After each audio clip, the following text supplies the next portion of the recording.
I have Google Pixel XL, and let me show you how to enable the portable hotspot on the following device. So at the very beginning, let's unlock the screen. From the list of applications, let's choose settings right here. Choose here the network and internet, select hotspot and tethering, and let's enable the Wi-Fi hotspot right here.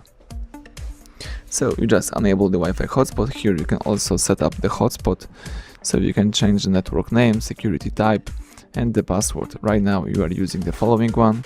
You can also select the AP band if you would like to. If you change something, let's tap save. If not, let's choose cancel. To disable the hotspot, let's use the same switcher, and that's it. You just turn off the portable hotspot. So everything went well. Thank you for watching. Please subscribe our channel, leave thumbs up under the video.